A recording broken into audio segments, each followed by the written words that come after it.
Hola, yo soy Rubén Martínez. El día de hoy les voy a hablar del tema de equilibrio ácido-base de la materia de bioquímica. Bueno, vamos a ver que este tema es muy importante para bioquímica, pero no solo para esta materia. Este tema se abarca en algunas otras como fisiología, como neumología, incluso en materias ya más avanzadas. Entonces es muy importante que nosotros comprendamos qué es esto, cómo funciona para que a la hora de que nosotros tengamos un paciente con algún trastorno de este tipo, lo podamos diagnosticar correctamente y en base a esto darle un buen tratamiento. Voy a tratar de hacer que el video no se haga demasiado largo y voy a abarcar todos los temas que marca el temario de la Universidad Autónoma del Estado de México para este tema. Entonces, para que nosotros podamos entrar al tema como tal del equilibrio ácido-base, nosotros tenemos que definir qué es como tal el pH primero. Bueno, vamos a ver que el pH es una representación de qué tan ácido o qué tan básico o alcalino es una solución. Y este pH va a ser una relación según la concentración de hidrógeno, lo cual lo podemos ver representado en su fórmula, ¿no? Que en donde el pH es igual al logaritmo negativo de la concentración de hidrogeniones. ¿Qué nos denota esto? Pues nos denota que si nosotros tenemos una alta concentración de hidrógeno, el pH se va a reducir o va a tender a hacerse ácido. Y si nuestra concentración de hidrogeniones es menor, el pH va a aumentar o va a tender a hacerse alcalino. Para funciones del cuerpo, vamos a ver que el pH sanguíneo arterial es de aproximadamente 7,4. Pero claro que la medicina no es una ciencia exacta, entonces vamos a tener que los límites normales son de 7,35 hasta 7,45. Estos son límites normales en donde pueden variar según las personas, pero hablando siempre de una normalidad. Ahora está que claro que este pH se puede ver modificado en enfermedades, de tal manera que puede verse reducido hasta a un nivel tan bajo como 6,9 o a un nivel tan alto como 7,7, pero siendo estos los límites funcionales para la vida. ¿Por qué? Porque esta concentración de hidrógeno va a alterar el funcionamiento, la fisiología de muchos sistemas. Por ejemplo, mientras más ácido sea un pH, en este caso vamos a poner este ejemplo de 7,7, van a cambiar varios sistemas. Por poner un ejemplo, pudiera ser la excitabilidad neuronal, la cual va a verse aumentada. Y al verse aumentada, podemos llegar a tener convulsiones, epilepsia, trastornos de ese tipo, en donde la excitabilidad está aumentada.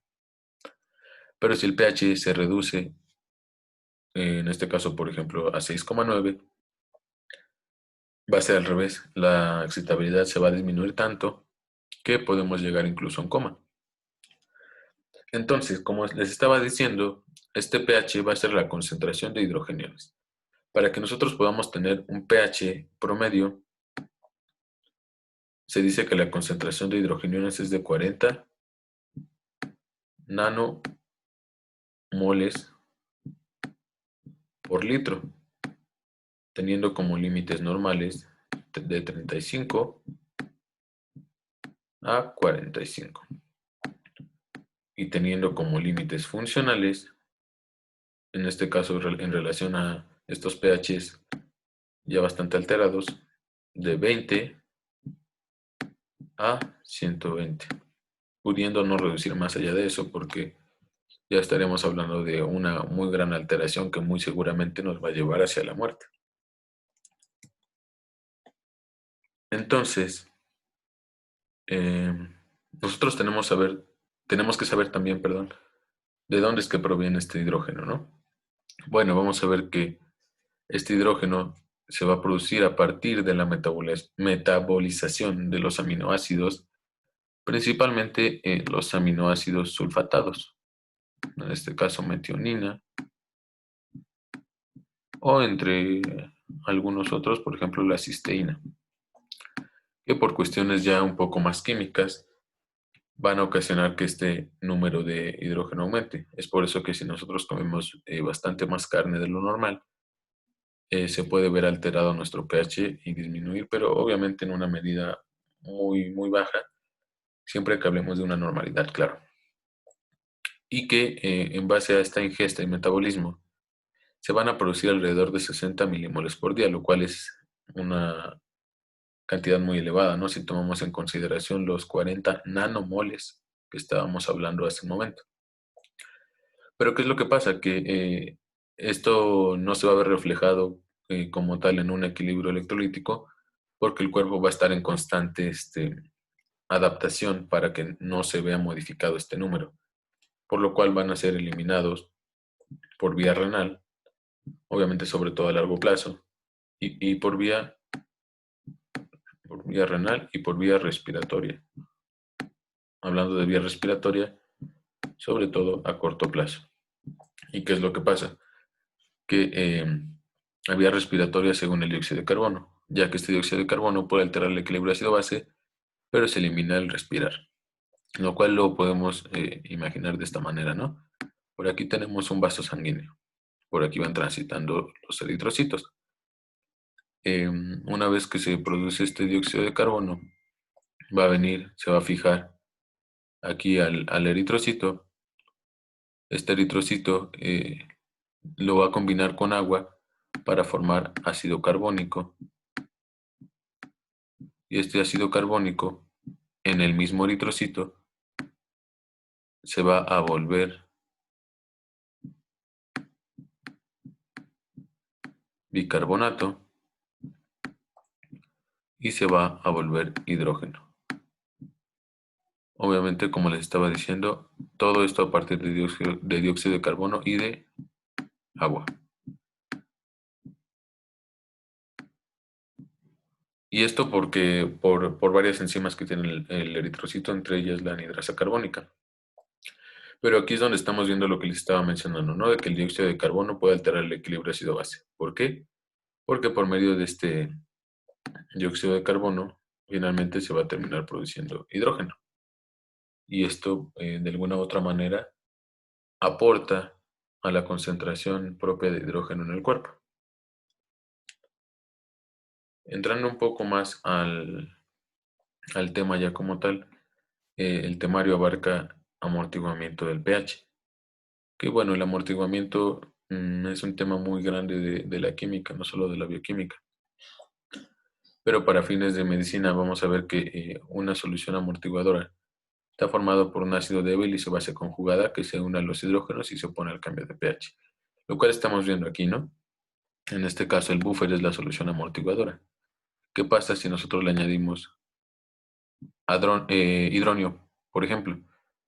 Que bueno, el hidronio es una sustancia de naturaleza ácida, pero que en presencia de este buffer va a ocasionar que el pH no se modifique en gran medida. En este caso se está modificando solo a 6,9.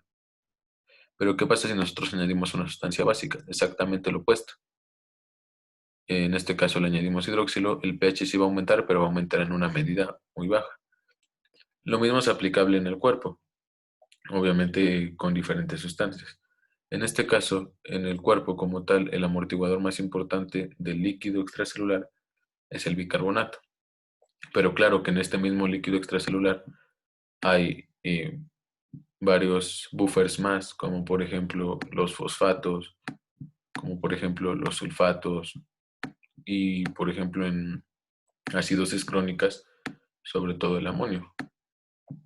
Que por ejemplo si nosotros hablamos de una cetoacidosis por diabetes, este amonio va a influir bastante en el amortiguamiento y metabolismo de esos hidrógenos que están produciéndose además.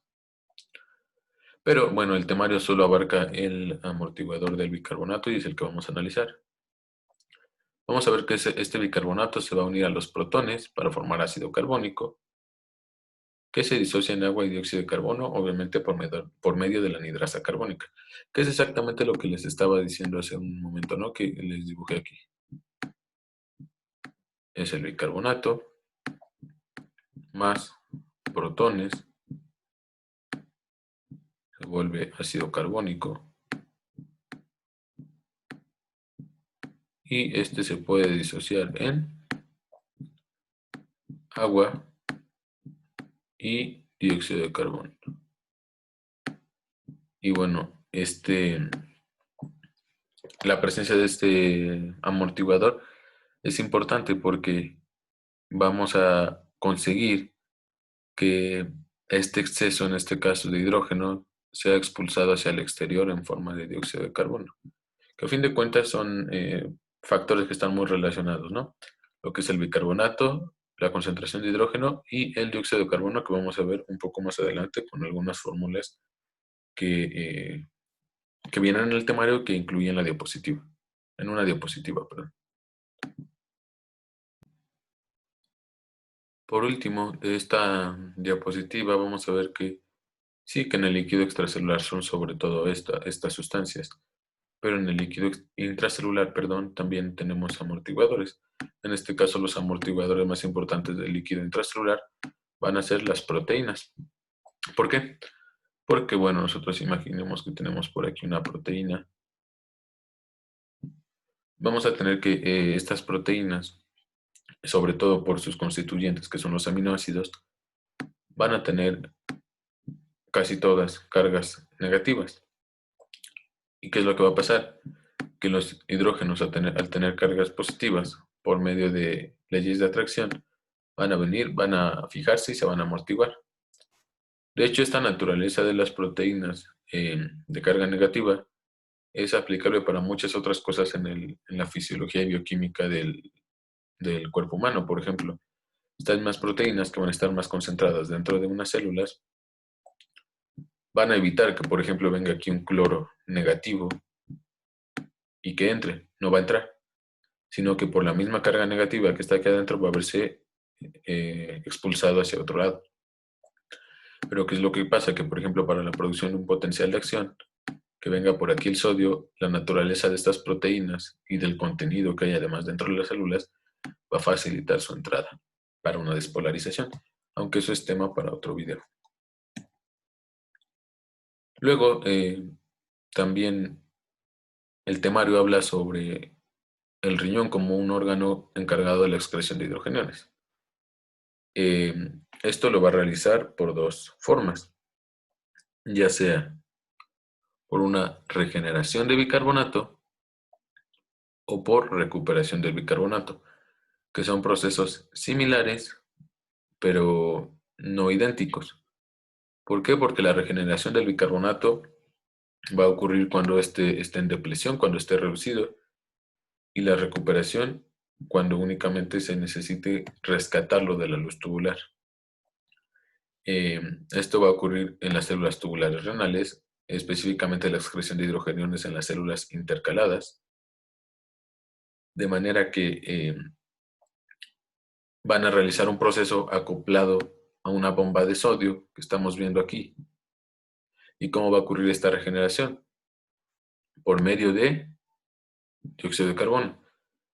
El dióxido de carbono va a entrar a esta célula, se va a combinar con agua para formar ácido carbónico. Este ácido carbónico va a ser disociado en bicarbonato, el cual se va a recuperar hacia el capilar peritubular, mientras que este hidrógeno producido va a ser excretado hacia la luz para que sea reflejado en la orina. De manera que por cada bicarbonato recuperado, siempre se va a estar excretando un protón, un hidrógeno. Y la otra forma es por medio de una recuperación. Esta recuperación, que igual va a ser acoplada a una bomba de sodio, va a ocurrir de manera que el bicarbonato que va a estar en la luz del túbulo renal donde está pasando el filtrado glomerular, se va a unir a un hidrógeno que está siendo secretado. Va a formar igual este ácido carbónico, pero el proceso ocurre, esta parte del proceso ocurre en la luz, se va a producir agua, la cual va a ir hacia la orina, y el dióxido de carbono va a verse recuperado para formar ácido carbónico y volverse a disociar de una manera muy similar. Aunque, como les comento, son procesos que van a ocurrir en condiciones diferentes y que además van a ocurrir no tan rápido. La regulación renal va a ser una regulación un poco más lenta, hablando de días aproximadamente.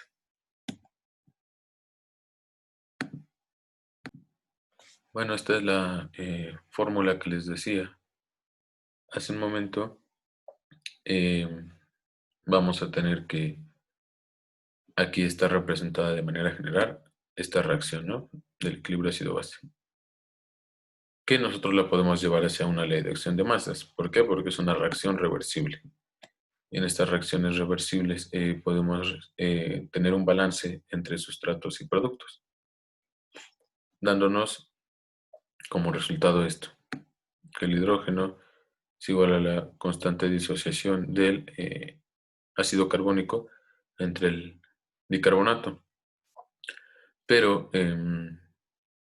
por cuestiones de facilidad, vamos a ver que este ácido carbónico nosotros lo podemos representar como dióxido de carbono. ¿Por qué? Por la misma reacción que ya les había mencionado hace un momento, que este ácido carbónico se puede volver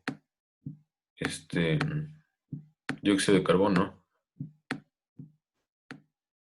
y agua. Entonces, la cantidad de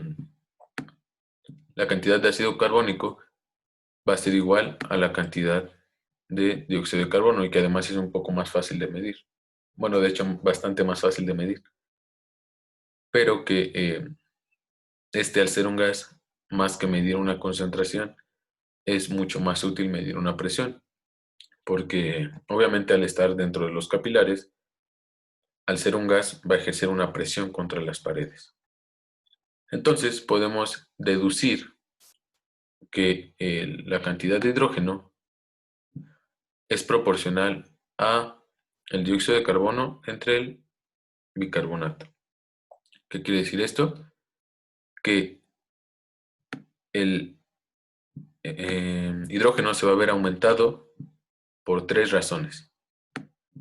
En primer lugar, obviamente, el propio aumento de hidrógeno. En segundo lugar, la disminución del bicarbonato. Y en tercer lugar, el aumento de la presión de dióxido de carbono. Lo mismo para lo contrario. Una de las formas por la cual se va a reducir el hidrógeno es por la misma menor presencia de por el aumento de bicarbonato, o por el descenso del dióxido de carbono. Lo cual esto es muy importante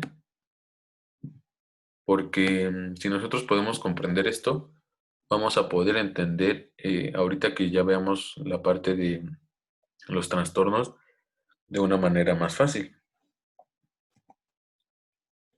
Entonces, aquí ya entramos un poco más a la parte clínica, que son los trastornos del equilibrio ácido-base, que vamos a tener de manera primaria 4, aunque recordando que puede haber más de uno, los cuales se llaman trastornos del equilibrio ácido-base mixtos, que vamos a ver casi al final.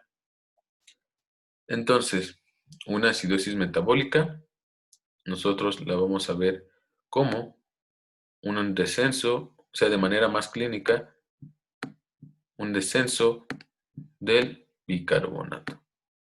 Todo lo metabólico es bicarbonato y todo lo respiratorio es dióxido de carbono. Entonces, acidosis metabólica, descenso de bicarbonato. Alcalosis metabólica, aumento de bicarbonato. Acidosis respiratoria, aumento de dióxido de carbono. Alcalosis respiratoria, descenso de dióxido de carbono. Y bueno, aquí pues esta imagen que representa un ejemplo, ¿no? En este caso, la paciente es una paciente asmática que está tomando salbutamol. Si nosotros nos referimos un poco hacia la fisiopatología del asma, vamos a ver que este asma va a ocasionar una dificultad sobre todo para la exhalación. ¿Por qué? Por la misma resistencia que está ocurriendo en los bronquios, perdón. Entonces, ¿qué es lo que va a pasar? Que una vez que ocurre el intercambio gaseoso, este dióxido de carbono no se va a eliminar tan fácil, se va a ver aumentado. Y obviamente si nosotros ya sabemos que un aumento de dióxido de carbono es una acidosis respiratoria. Entonces, nosotros tenemos que comenzar a ver eso de otra forma, o sea, ya más clínico. En este caso, asma es una acidosis respiratoria, pero ahorita vamos a ver más ejemplos. Luego vamos a tener la parte de la compensación en trastornos ácido-base. Entonces, vamos a ver que cuando no funcionan los pulmones, se va a eliminar más hidrógeno por vía renal. Esto nosotros lo conocemos como, este punto, como la compensación renal del trastorno respiratorio primario. Pero si el trastorno es metabólico, es compensado vía respiratoria, o lo que conocemos como la compensación respiratoria del trastorno metabólico primario, que son cosas inversas. Aunque claro, está que si el trastorno es metabólico, la compensación va a ser bastante más rápida. ¿Por qué? Porque es vía respiratoria. Pero cuando el origen es pulmonar, esta compensación va a ser más lenta. Es por eso que normalmente se hace algo crónico. Y estas compensaciones pueden ser parcial o completamente compensadas. Nosotros vamos a definir una compensación parcial cuando los factores se alteran, pero este hidrógeno aún no entra en el rango en el cual tiene que estar, que definimos que es de 35 a 45 nanomoles. Y nosotros hablamos de completamente compensadas cuando este hidrógeno entra en ese rango. Aunque claro que para que pueda ocurrir esta compensación, los otros dos valores del dióxido de carbono y del bicarbonato se van a ver alterados. Y aquí estamos viendo las respuestas compensatorias. En una acidosis metabólica, en la cual la alteración primaria es que el bicarbonato disminuye y que por tanto el pH va a disminuir, la respuesta natural del cuerpo es disminuir la presión de dióxido de carbono. ¿Cómo va a disminuir esta presión de dióxido de carbono? Pues respirando más rápido, la respiración de Kussmaul, que ahorita la voy a explicar un poco más adelante. Si nosotros tenemos una alcalosis metabólica, el bicarbonato aumenta, el pH aumenta y como respuesta compensatoria, la presión de dióxido de carbono va a aumentar. ¿Cómo va a aumentar? Pues la respiración se va a hacer más lenta. En una acidosis respiratoria, el dióxido de carbono va a aumentar. Al aumentar el dióxido de carbono, el pH va a verse disminuido por todos los mecanismos que ya mencioné. Y como respuesta natural, va a aumentar el bicarbonato. ¿Cómo es que va a aumentar este bicarbonato? Igual ya lo vimos, por medio de la recuperación o la regeneración.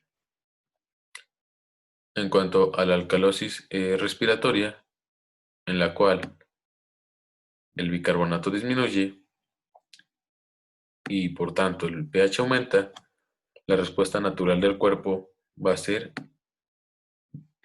la mayor excreción del bicarbonato o su disminución. ¿Y cómo va a ocurrir esto? Bueno, esto va a ocurrir, no viene en el temario esto, pero va a ocurrir por medio de otro tipo de células intercaladas, que lo que van a hacer es inverso a lo normal.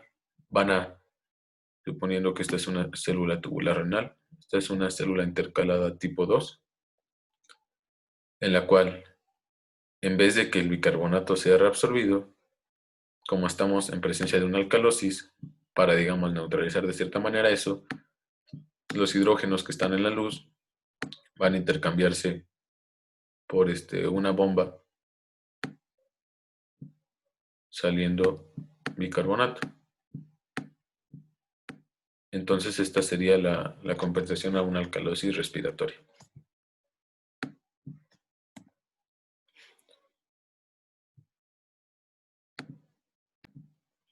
Luego en su temario también viene la brecha aniónica, la cual es, digamos, una relación matemática, la cual va a ser útil para una evaluación de un equilibrio ácido-base, pero no va a tener una gran ventaja, ya que la mayoría de las veces es solo una aproximación.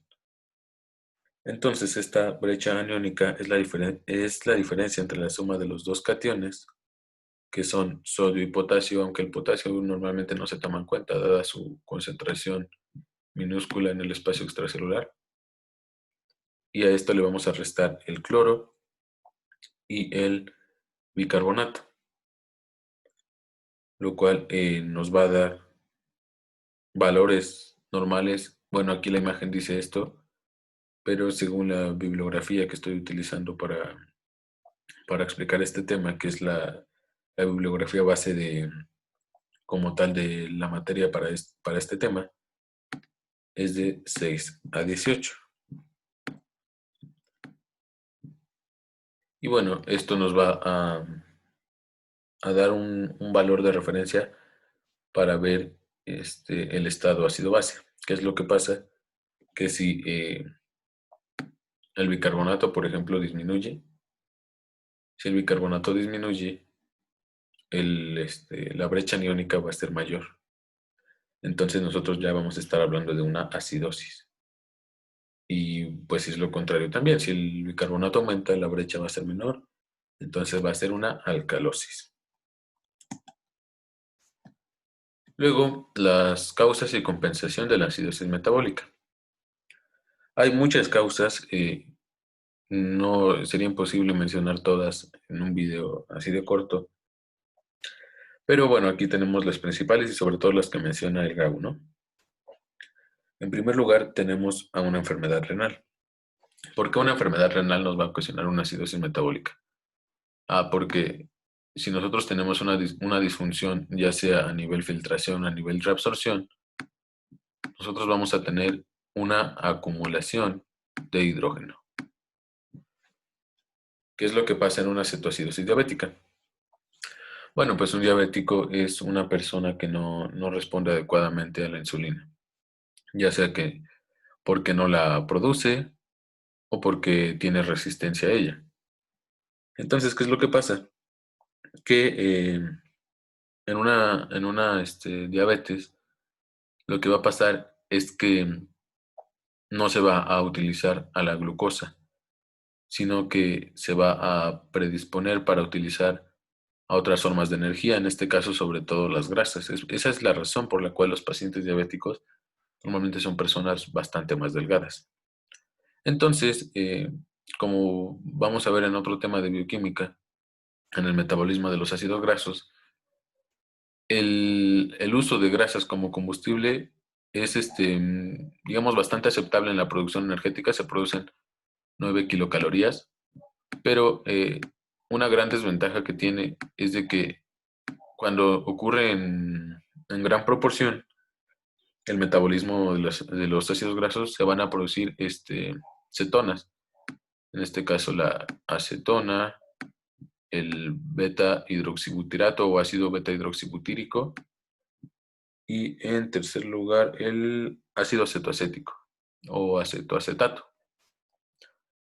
Entonces, estos a fin de cuentas son ácidos. Entonces, pues van a ocasionar un pH aún menor. Luego vamos a tener la diarrea. ¿Por qué? Porque una diarrea puede provocar una acidosis metabólica. Bueno, resulta que a nivel de tubo digestivo inferior, a partir del intestino delgado el pH es bastante alcalino y este pH alcalino va a estar dado por un bicarbonato. ¿Para qué va a ser alcalino? Eso también lo podemos ver en la parte de absorción y digestión de alimentos. ¿Para qué va a ser alcalino? Para que se puedan absorber ciertas sustancias. Entonces, ¿qué es lo que pasa en una diarrea? El tránsito intestinal es más rápido eh, y al ser más rápido se pierden grandes cantidades de bicarbonato a través de la diarrea. Y tomando en cuenta lo primero que mencionamos, en la ley de acción de masas, un descenso en el bicarbonato representa un descenso en el pH y por tanto una acidosis metabólica. Otro tipo de acidosis metabólica en este caso pudiera ser la acidosis láctica. ¿Por qué? Porque cuando nuestro cuerpo requiere más del metabolismo anaerobio, em, puede seguir produciendo energía, de hecho casi de manera ilimitada, pero el factor limitante aquí va a ser el cúmulo de metabolitos, en este caso el lactato. Este lactato,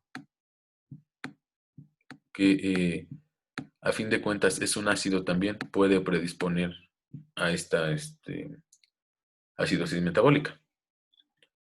También intoxicación con sustancias o fármacos, en este caso los salicilatos, que tienen que ver mucho igual con la misma producción de lactato, el metanol, que se encarga de la producción de formato, y etilenglicol, que es ¿cómo se llama? Un anticongelante que va a producir oxalato. Entonces, como les decía, son muchas las razones que pueden producir una acidosis metabólica. Entonces lo podemos resumir aquí. Va a haber acidosis metabólica por cualquier aumento de protones o hidrógeno, por su misma ingesta. ¿Cómo se puede ingerir? Pues por lo mismo, por fármacos, por comida muy ácida, limón, cosas así. O por una menor excreción de estos mismos. Esto pues, lo estamos viendo acá, ¿no? Menor excreción en la enfermedad renal. Menor excreción, se acumulan acidosis metabólica.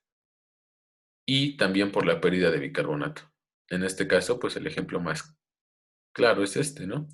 La diarrea, en donde el bicarbonato se ve disminuido. ¿Cómo va a ser la compensación? La compensación de la acidosis metabólica tiene la ventaja de que puede, bueno, claro, siempre que estamos hablando de un paciente sano, puede compensarse vía respiratoria.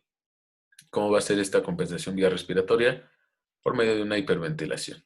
¿Qué va a ocasionar esta hiperventilación?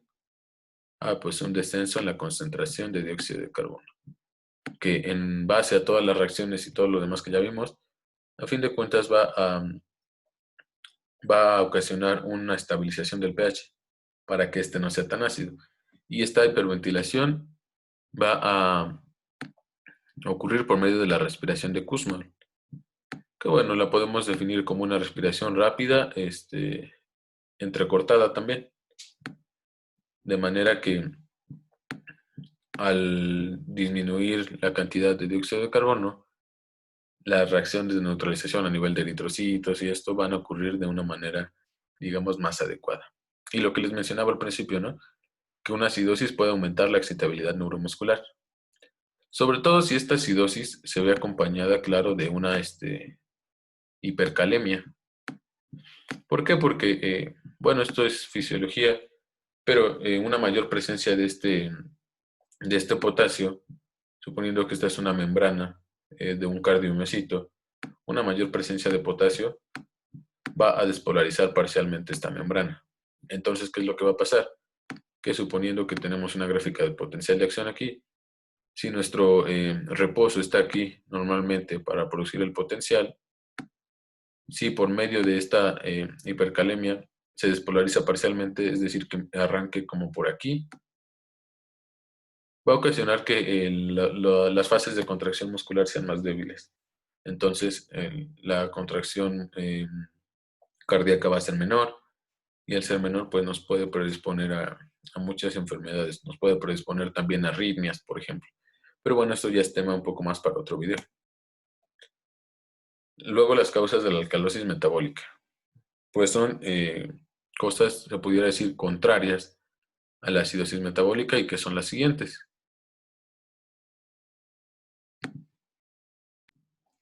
Que son las siguientes, perdón. Un vómito, claro, es que depende mucho.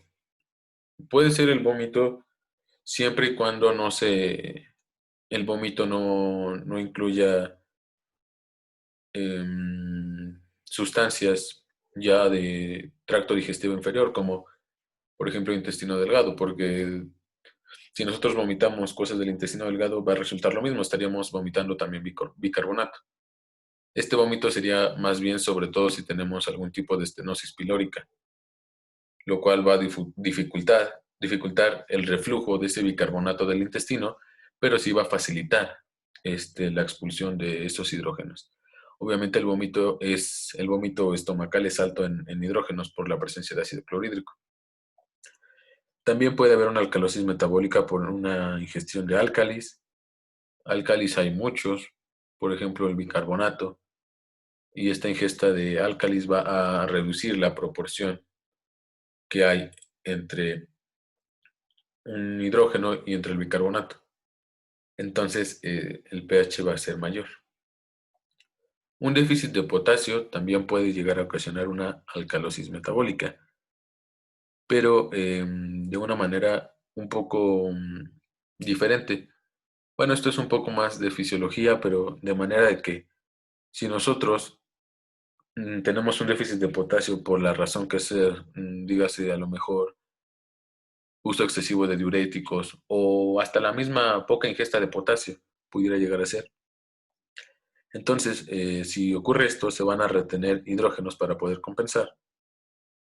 Y entonces, al eliminarse, se van a agregar más protones para reabsorber sodio. Sí, es lo que estamos viendo de las mismas bombas que estábamos viendo hace rato. Y va a haber una orina paradójica. ¿Por qué? Porque el sodio, que normalmente se reabsorbe acoplado al potasio, en un déficit de potasio, va a ocasionar que este intercambio ocurra con el hidrógeno, que de por sí ya está altamente retenido para compensar esta pérdida, se va a intercambiar porque el sodio igual es una sustancia muy, muy importante. Y entonces, al intercambiarse, nosotros podemos tener una amplia presencia de hidrógeno en la orina, es decir, una presencia normal. Y a pesar de nosotros tener una orina ácida normal, nosotros podemos cursar con alcalosis metabólica. Es por eso que se le dice orina paradójica, porque a pesar de que hay una alcalosis en el cuerpo, la orina se está produciendo ácida. En cuanto a la clínica, vamos a tener una hipoventilación para lo mismo. Lo contrario a la respiración de Kussmaul, mi frecuencia respiratoria disminuye para que mi dióxido de carbono aumente. Puede haber confusión y coma en relación a la excitabilidad neuronal que les estaba mencionando. Va a reducirse. Puede haber calambres. ¿Por qué? Por esta misma deficiencia de potasio, por ejemplo, en el caso de que la haya. Puede haber parestesias y tetania, aunque bueno, esta tetania ya depende más, por ejemplo, de qué tanto influya este trastorno de ácido base en el metabolismo del calcio, que muy, muy probablemente curse con una hipocalcemia también, lo cual nos lleva a esta tetania. Luego, acidosis y alcalosis respiratoria, que son trastornos similares, pero que su base la tienen en el dióxido de carbono. Una acidosis respiratoria va a estar provocada por un aumento en la presión de dióxido de carbono. Va a ser el trastorno principal, que puede ser aguda o crónica. Aguda, por ejemplo, en una asfixia, en un episodio asmático agudo, por ejemplo. Y crónica, sobre todo en EPOC, por ejemplo, en una tuberculosis pulmonar por Mycobacterium o una neumonía de cualquier etiología también pudiera ser. y la compensación va a ser vía renal.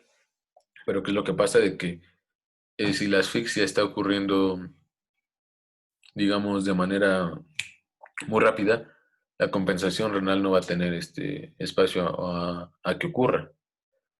Tendríamos que buscar la forma de solucionarlo de otra manera, pero en una acidosis respiratoria crónica sí es posible compensar renalmente. De hecho, es lo que le estaba mencionando, en donde entran otros sistemas además del bicarbonato, como por ejemplo el del amonio. Luego tenemos a la alcalosis respiratoria, cuyo trastorno principal va a ser la disminución de la concentración de dióxido de carbono o de la presión de dióxido de carbono por una hiperventilación. Obviamente esto es muy poco común, bastante menos común. De hecho, hay un objetivo que menciona esto, que dice algo así de menciona la relación entre incidencia de acidosis y alcalosis respiratoria. Pues es bastante más común una hipoventilación por alguno de los trastornos que acabo de definir que una hiperventilación, ya que nosotros tendremos hiperventilación, por ejemplo, solo en una hiperventilación, incluso a propósito, nosotros no las podemos provocar, o en un episodio de estrés muy alto, histeria, cosas por el estilo. Y lo cual lo tenemos aquí, ¿no? Causa respiración exacerbada, en este caso es lo que mencioné, o mal controlada. Sí, esto también es importante.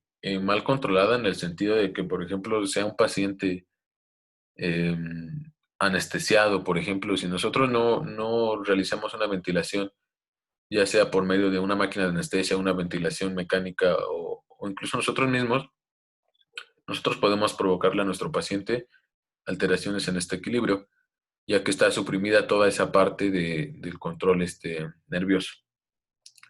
Aumento en la presión craneal también puede ser, o hipoxia. Y esto mismo también, esto tiene las bases ya más un poco en fisiología.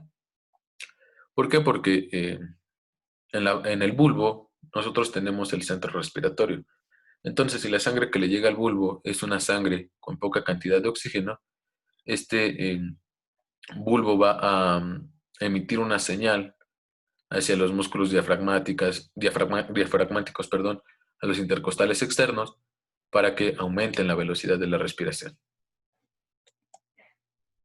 Las alteraciones mixtas, que son padecimientos simultáneos de más de un trastorno en el equilibrio ácido-base, y que pueden ser varios, pueden ser pueden ser iguales en el sentido de ser acidosis los dos, o pueden ser contrarios. Por ejemplo, podemos tener una acidosis metabólica y respiratoria en una bronquitis e insuficiencia renal. Respiratoria, obviamente, porque en una bronquitis se va a retener este dióxido de carbono, y en una insuficiencia renal porque se va a retener a los hidrógenos. Por ejemplo, el EPOC y la eliminación de potasio también. Eliminación de potasio, pues también puede ser por varias cosas, ¿no? Como le estaba mencionando, desde una menor ingesta hasta, por ejemplo, el uso de diuréticos.